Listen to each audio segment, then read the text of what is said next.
Praise the Lord अज़ीज़ों, खजूर के इतवार के लिए हम लोग मत्ती 21 उसका 1 से 11 तक थोड़ा सा मनन करेंगे। और यहाँ पर जिक्र आया है बैतफगे का। बैतफगे एक गांव जहाँ यीशु ने अपने शिष्यों को यरूशलेम में प्रवेश के लिए एक गधे का बच्चा लाने के लिए भेजा था। जगह बैतफगे बेतनिया के पास यरूशलेम से जैतून पर्वत के पूर्वी ढलान पर लगभग 1 मील की दूरी पर था। इसका नाम बैतफगे नाम का अर्थ है कच्चे अंजीरों का घर। इसका महत्व बैतफगे यीशु के यरूशलेम में प्रवेश का प्रारंभिक बिंदु था। यहाँ से बैतफगे से प्रभु यीशु मसीह ने अपनी यरूशलेम की वो यात्रा आरंभ की थी, जिससे जकरिया 9 और 9 की भविष्यवाणी पूरी होती है। यहाँ पर थोड़ा सा पॉइंट्स लेकर हम चलेंगे। तो हमारा पहला पॉइंट है the beginning of the last act, अंतिम कार्य की, प्रभु यीशु मसीह के अंतिम कार्य की शुरुआत। और इस अंश के साथ हम यीशु के जीवन के नाटक के अंतिम चरण में हम प्रवेश करते हैं। यहाँ पे शब्द मैंने नाटक जो लिया है, इसका आप कोई वैसा अर्थ मत लगाइए, नाटक या ड्रामा। लेकिन ये शब्द यहाँ पर क्यों रखा गया है, इसको हम आगे जब देखेंगे तो तब शायद हम इसको समझ सकते हैं। और यहाँ वास्तव में एक नाटकीय क्षण है, क्योंकि अभी तक हम देखें तो अभी तक प्रभु यीशु मसीह जो है वो उपदेश देता रहा, लेकिन यहाँ पर हम देखते हैं कि वो अपने आप को लोगों के ऊपर, लोगों के सामने जाहिर करता है। और हम देखते हैं कि ये फसह का समय था और यरूशलेम और उसके आसपास का पूरा इलाका इस पर्व के लिए, इस त्यौहार के लिए जो आने वाले लोग थे उनसे वो भरा हुआ था। बहुत भीड़ वहाँ पर थी। और निर्गमन उसका 12 और उसका 3 अगर हम देखें तो उसके अनुसार लिखा है कि एक घराने के लिए एक मेमना। और जो स्कॉलर्स हैं उनका मानना है कि घराने में 10 मनुष्य की गिनती यहाँ पर की गई है। और नियम ये था कि यरूशलेम के 20 मील के दायरे में रहने वाले हर यहूदी पुरुष जो वयस्क है, हर यहूदी पुरुष को फसह के पर्व में आना ज़रूरी है। लेकिन सिर्फ फ़िलिस्तीन के ही यहूदी नहीं, लेकिन दुनिया के कोने से आए हुए बहुत से यहूदी, जितने भी यहूदी थे जो अलग अलग जगहों से आए थे, दुनिया के कोनों से आए थे, वो अपने इस राष्ट्रीय पर्व को, राष्ट्रीय त्यौहार को मनाने के लिए, इसमें शामिल होने के लिए वो आए थे। और यीशु के पास इससे ज़्यादा अच्छा पल, सुनहरा पल नहीं हो सकता था सारी भीड़ के सामने वो अपने आप को जाहिर कर सके। वो धार्मिक उम्मीदों और उन्माद से भरे लोगों के बीच में इस समय था, जो कि इस समय वहाँ पर सब लोग इकट्ठे थे। यीशु द्वारा लिया गया ये निर्णय कोई अचानक का निर्णय नहीं था कि उसने एकदम से योजना बनाई और उसको पूरा करने के लिए वो निकल गया, लेकिन ये एक ऐसी योजना थी जो उसने पहले से तैयार करके रखी हुई थी। ये एक योजना के अनुसार हुआ जो प्रभु यीशु मसीह ने बहुत पहले से तैयार करके रखी थी। और बाइबल में हम देखते हैं कि कई बार ऐसा मौका आया, ऐसा वाक्य आया जबकि लोगों ने प्रभु यीशु मसीह को मारना चाहा, लेकिन प्रभु यीशु मसीह उनके बीच में से निकल गया। यूहन्ना उसका 8 और उसका 59 में हम ऐसा ही वाक्य देखते हैं। और मत्ती 16 में भी हम देखते हैं कि जब मसीह कैसरिया फिलिप्पी में अपने चेलों के साथ था और वहाँ उनसे अपने बारे में पूछता है, तो पतरस वहाँ पर जवाब देता है कि तू जीवते परमेश्वर का पुत्र मसीह है।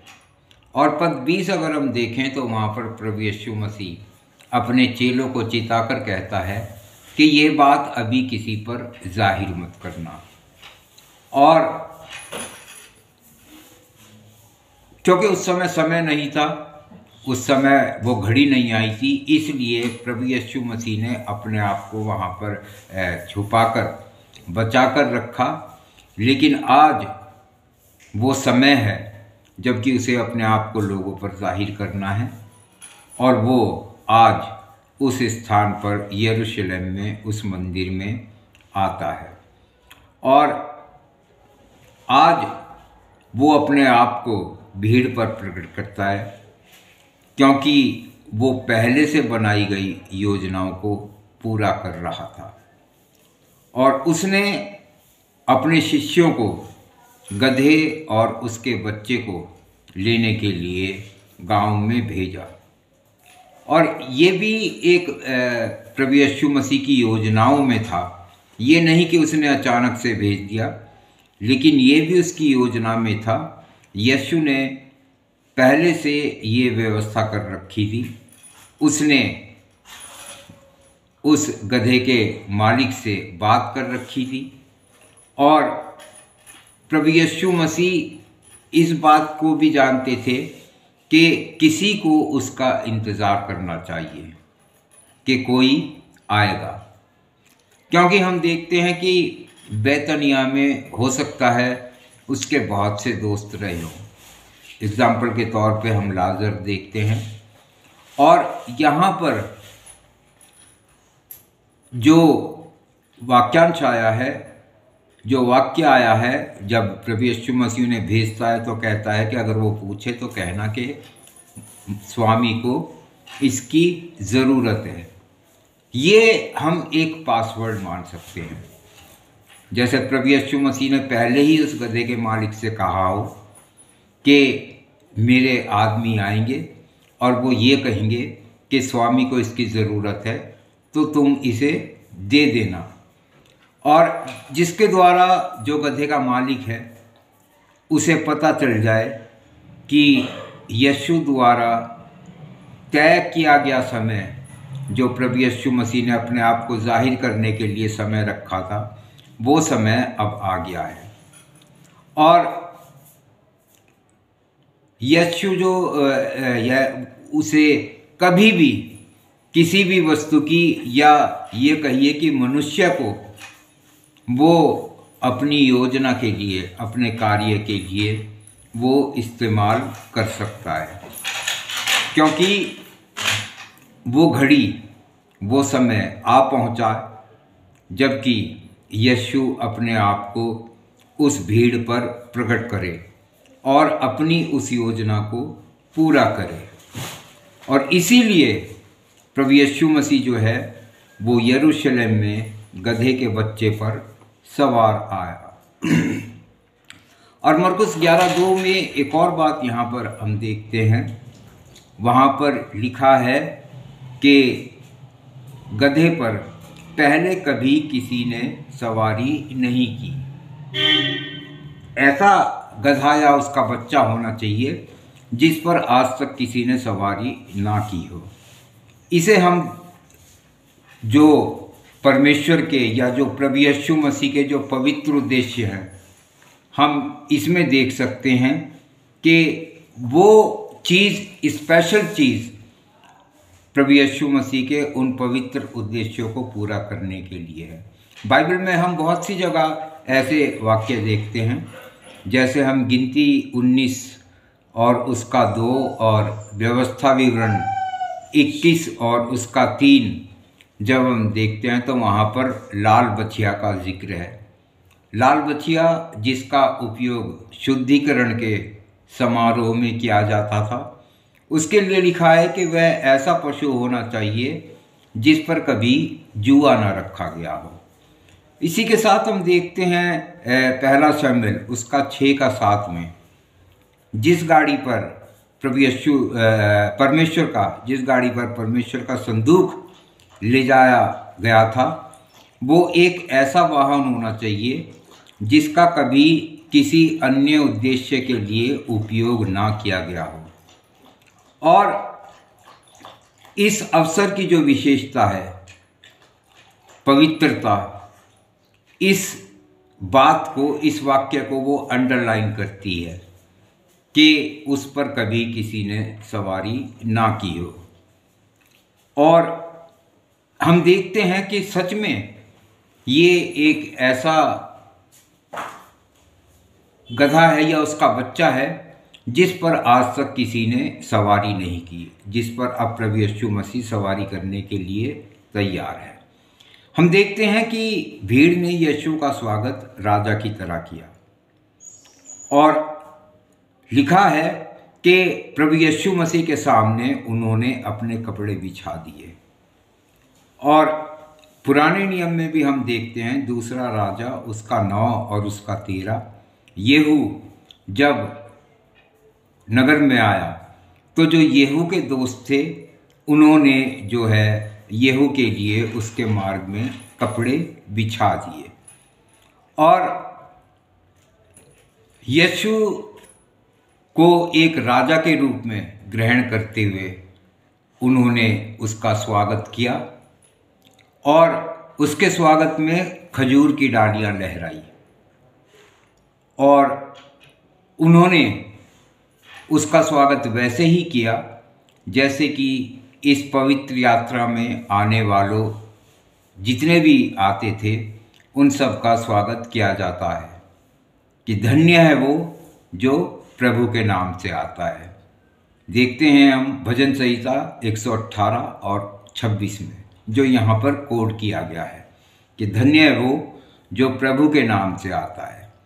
और ये वो अभिवादन है जो पर्व में आने वाले सभी लोगों को ये संबोधित किया जाता था। जो भी पर्व में आता था उनके लिए ये संबोधन होता था कि धन्य है वो जो प्रभु के नाम से आता है। इसके साथ ही हम देखते हैं कि वो होसन्ना चिल्ला रहे हैं, जिसका अर्थ है अभी बचा। और ये मदद के लिए एक पुकार थी जो संकट में फंसे लोग अपने राजा या अपने परमेश्वर से करते थे। ये वास्तव में भजन 118:25 का एक प्रकट उदाहरण है। हे प्रभु, हम आपसे विनती करते हैं कि हमें बचा। और हो सकता है कि होसन्ना शब्द ने अपना जो मूल अर्थ है वो खो दिया हो, और ये कुछ हद तक केवल स्वागत और जय जयकार की एक पुकार बन गया हो। लेकिन मूल रूप से अगर हम देखें तो ये लोगों की मुक्ति और संकट के दिन सहायता के लिए की गई एक पुकार है। और ये जो उत्पीड़क लोग हैं उनकी अपने उद्धारकर्ता और अपने राजा के प्रति की गई एक पुकार है। सेकंड पॉइंट हमारा द इंटेंशन ऑफ जीसस, यीशु का इरादा। और जैसे हमने बोला था कि नाटकीय क्षण है या नाटक है, मैंने बताया था कि इसको हम आगे देखेंगे। हम इस बात को मान सकते हैं कि यीशु के इस कार्य में एक योजनाबद्ध प्लानिंग के आधार पर यह तैयार किया गया और जानबूझकर किया गया, जानते बूझते किया गया। और उन लोगों के दिमागों को जगाने के लिए वो एक नाटक के रूप में वो यहाँ पर इस योजना को पूरा कर रहा है। यहाँ पर हम देखते हैं कि ये जो तरीका है ये भविष्यवक्ताओं के जीवन में भी हम देखते हैं। और भविष्यवक्ता अक्सर इस तरह का इस्तेमाल करते थे, जैसा मैंने बताया कि नाटक या ड्रामा, मैंने आपसे पहले कहा था इसको किसी दूसरे वे में मत ले जाना, लेकिन इसको हम देख सकते हैं सिंपल। हम देख सकते हैं कि जैसे क्रिसमस की स्टोरी हम लोग सब बाइबल में पढ़ते हैं, बाइबल में वचन सुनते हैं, सब कुछ करते हैं, लेकिन ज़्यादातर चर्चेज में एक प्ले भी होता है, एक नाटक भी होता है जो उस स्टोरी को दिखाकर लोगों को समझाते हैं।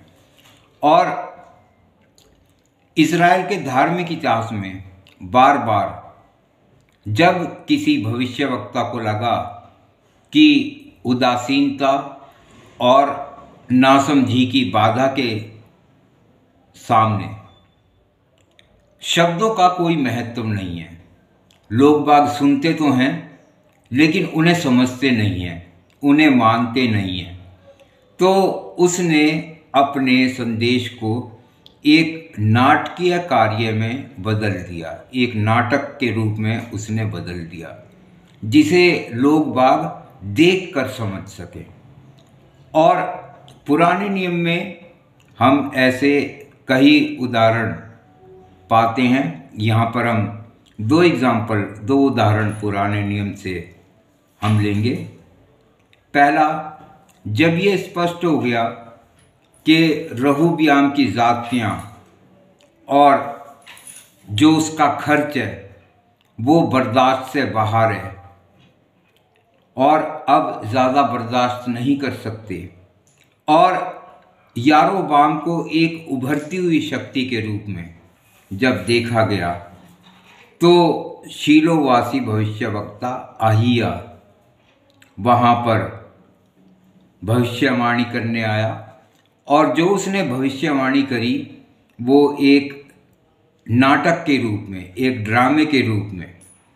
पहला राजा उसका 11 अध्याय 29 से आगे जब हम देखते हैं तो वहाँ पर हम देखते हैं कि उसने उसे दिखाया कि एक चादर के उसने जो है 12 टुकड़े किए और उसमें से 10 टुकड़े उसने करके दिखाया।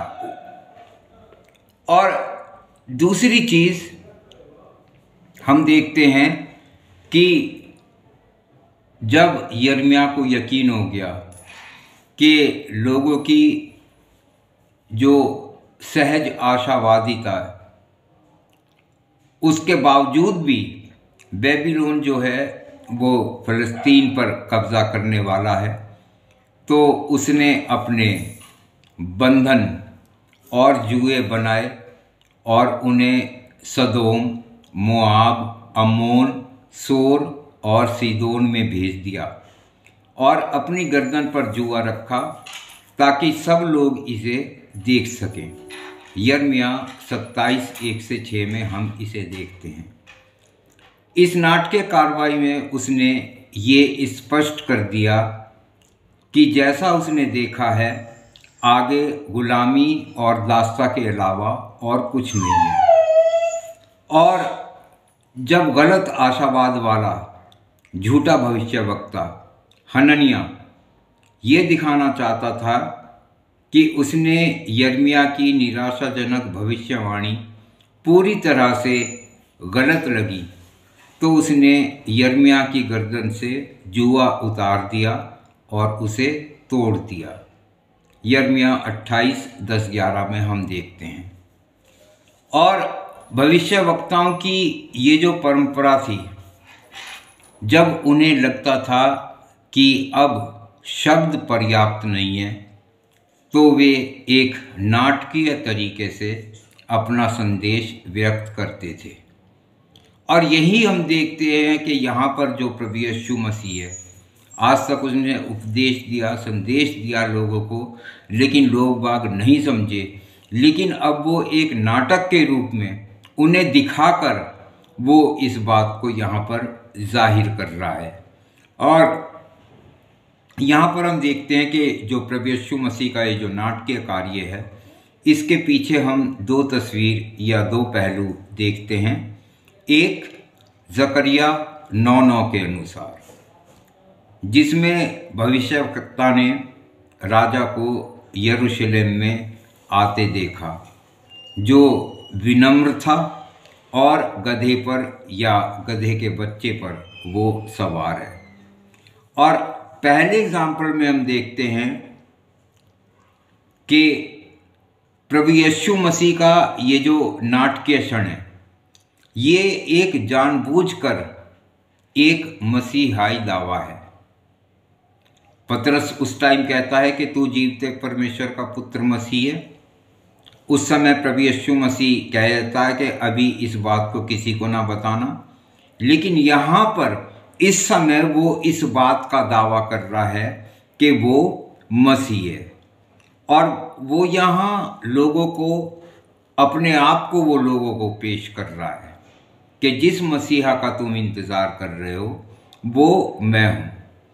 और उस समय जबकि यरूशलेम पूरे देश और दुनिया भर के यहूदियों से भरा पड़ा था, भीड़ उमड़ रही थी, उस समय में अपने आप को वो परमेश्वर के अभिषिक्त व्यक्ति के रूप में वो पेश करता है और अपने आप को एक मसीह के रूप में वो लोगों के सामने पेश करता है। उस दावे से यीशु का क्या मतलब हो सकता है, ये हम आगे देखेंगे। लेकिन इसमें कोई शक नहीं है, कोई संदेह नहीं है कि उसने ये दावा किया। इस कार्य के द्वारा उसने इस बात का दावा किया कि जिस मसीह का तुम इंतज़ार कर रहे हो वो मैं ही हूँ। दूसरी चीज़, यीशु के मन में हो सकता है कोई और इरादा रहा हो, और यहूदी इतिहास की जो सबसे बड़ी आपदाओं में से एक 175 ईसा पूर्व 175 ईसा पूर्व के आसपास एंटियोकस एपिफेनस द्वारा यरूशलेम पर कब्जा करना था। और एंटियोकस जो है वो यहूदी धर्म को ख़त्म करने और फ़लस्तीन में यूनानी जीवन शैली और पूजा अर्चना शुरू करने के लिए दृढ़ था, मजबूत था कि मैं किसी भी तरीके से ये यहूदी धर्म नाश कर दूंगा और यूनानी जो जीवन शैली है वो यहाँ पर लागू कर दूंगा। और उसने जानबूझकर मंदिर को अपवित्र किया और वेदी पर उसने निषिद्ध मांस चढ़ाया, जो नहीं चढ़ना चाहिए था वो चढ़ाया, और ओलंपियन ज्यूस को उसने बलिदान चढ़ाया। तब हम देखते हैं कि मैकाबीज ने उसके खिलाफ विद्रोह किया और अंत में अपनी जन्मभूमि को मैकाबीज ने बचाया और सही समय पर यरूशलेम को वापस ले लिया गया और अपवित्र मंदिर को दोबारा से उसे पवित्र किया गया और फिर से वो परमेश्वर को समर्पित किया गया। ये हम देख सकते हैं दूसरा मैकाबी उसका 10 और उसका 7 में।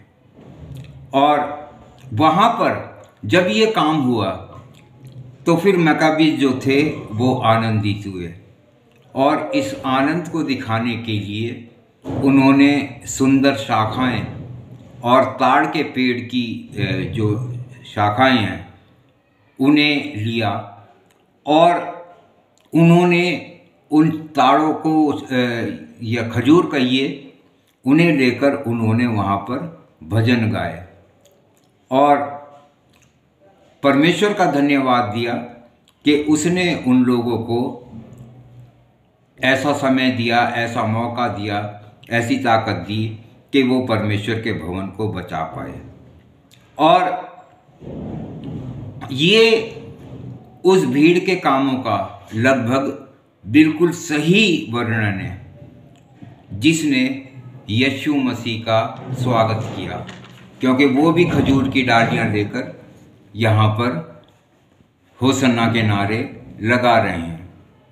और कम से कम ये तो संभव है कि यीशु को ये सब पता था, और ये जानते हुए उसने यरूशलेम में प्रवेश किया ताकि परमेश्वर के घर को शुद्ध कर सके, जैसा कि यहूदा मकाबियस ने 200 साल पहले किया था। और हम देखते हैं कि वास्तव में प्रभु यीशु मसीह ने वही किया, और